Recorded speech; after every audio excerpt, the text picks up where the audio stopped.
સહજ ન્યૂઝ।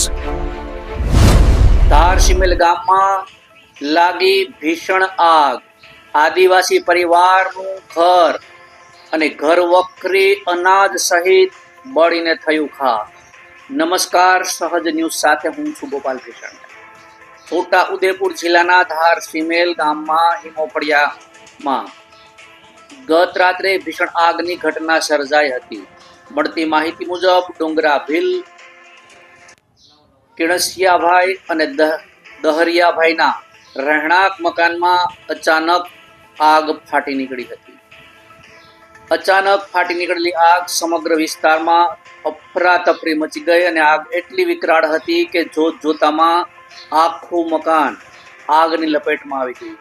ઘરમાં રહેલો ઘર વખરીનો તમામ સામાન, અનાજ તેમજ અન્ય કિંમતી ચીજવસ્તુઓ બળીને ખાખ થઈ ગઈ।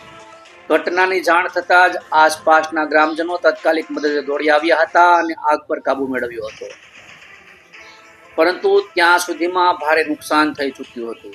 સદનસીબે આ દુર્ઘટનામાં કોઈ જાનહાનિ થઈ નથી, પરંતુ ગરીબ પરિવારનું જીવનભરનું સંચિત સામાન આગમાં બળીને ખાખ થઈ જતા પરિવાર ખુલ્લા આકાશ નીચે આવી ગયો છે।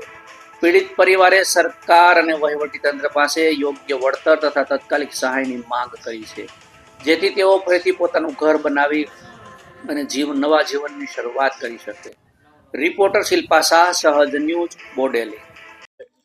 9 વાગ્યાની આજુબાજુમાં નસવાડી તાલુકાના ધારસીમેલ ગામના કિણસિયાભાઈ દહરિયાભાઈના ઘરે ગઈકાલે સાંજે અચાનક આગ લાગેલી હતી। ત્યારે અમે સમાજના એક આગેવાન તરીકે મારી સાથે કડોલી તાલુકા પંચાયતના ચૂંટાયેલા સભ્ય, ધારસીમેલ તાલુકાના સભ્ય સાથે મળીને અમે ઘર પરિવારની આજે મુલાકાત લેવા માટે આવેલા છે। ત્યારે ખરેખર ખૂબ દુઃખ થયું। અમે જોયું ઘર આવીને તો ખરેખર કોઈ વસ્તુ એમને ખાવા પીવા માટેનું કોઈ વસ્તુ બચેલું નથી। ઘરમાં બકરા હતા, ગાય હતી, એ લોકો તાત્કાલિક દોડી આવીને એ પશુનો જીવ બચાવી લીધેલો છે। પણ દુઃખની વાત એ છે કે અંદર જે ખાવા પીવા માટે અનાજ હતું, અનાજ કરીને બધું બળી ગયેલું છે, સાથે અંદર પૈસા હતા એવું કહે છે આ પરિવાર। તો ખરેખર આ ઘટના કોઈ પહેલી નથી। તમે નસવાડી તાલુકામાં અવારનવાર આ ઘટનાઓ બન્યા કરે છે, છતાં પણ સરકાર અને જે ફાયર બ્રિગેડની ટીમ છે, કહેવામાં આવે છે કે ઉદયપુરથી આવેલી હતી, પણ ત્યાં ઉદયપુરથી આવતા કેટલી વાર લાગેલી છે। તો એક આગેવાન તરીકે અમારી લાગણી એટલી જ છે કે આ ઘર પરિવારના વારે જે પણ જવાબદાર વ્યક્તિ હોય એ પ્રશાસન આવે અને જે સહાય રૂપે જેમને વળતર આપવાનું થાય એ આપે, એવી માંગણી તમારી પાસે આશા રાખીએ છીએ। સાથે સાથે અવારનવાર અમે રજૂઆત કરીએ છીએ, આવેદનપત્ર આપીએ છીએ, ઘણી રજૂઆતો કરીએ છીએ, છતાં પણ આ ધ્યાન નથી આપતું। એટલે આવા ઘણા બધી ઘટનાઓ બનતી જાય છે। તો અમારે નસવાડી તાલુકામાં એક ફાયર બ્રિગેડની ટીમ અમને મળે એવી તમારી પાસે આશા રાખીએ છીએ। તો ફરીથી કહું છું કે જે પણ જવાબદાર વ્યક્તિ હોય આ ઘર પરિવારની મુલાકાત લે અને જે યોગ્ય વળતર આપવાનું હોય એ આપે, એવી આશાની અપેક્ષા રાખીએ છીએ। આજરોજ ધારસીમેલ ગામમાં જે ગઈકાલે રાતના 9:30 વાગ્યાની આજુબાજુ આપણે કિણસિયાભાઈના ઘરમાં અચાનક આગ લાગેલ હોય અને તમામ ઘરના લોકો ગામમાં જે લગ્ન હોય ત્યાં ગયા હોય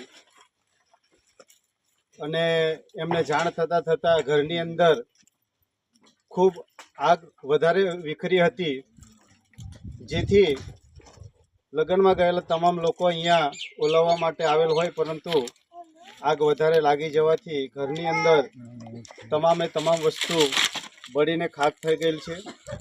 આજે અમે અમારા જિલ્લા પંચાયતના ચૂંટાયેલા પ્રતિનિધિ રસિકભાઈ જોડે તેમજ ધારસીમેલ તાલુકા પંચાયતના ચૂંટાયેલા માલજીભાઈ જોડે અમે આજે અહીંયા મુલાકાત લીધી। ત્યારે અમે વહીવટી તંત્રને પણ કહેવા માંગીએ છીએ કે ખરેખરનું ખૂબ મોટું નુકસાન થયેલ છે, તો આ નુકસાનની અંદર એમને પણ સહાય અને મદદરૂપ થાય। અને સાથે સાથે આપણા આદિવાસી સમાજના તમામ આપણા જે વડીલ મિત્રો છે, યુવા મિત્રોને પણ અમે અપેક્ષા રાખીએ છીએ કે આવો આપણે સાથે મળીને જ્યાં એક પરિવારને એ આપત્તિ આવી પડી છે, તો એ પરિવારને પણ આપણે મદદ થઈને એમને પણ બેઠા કરવાનું કામ કરીએ। જોહાર, જય આદિવાસી।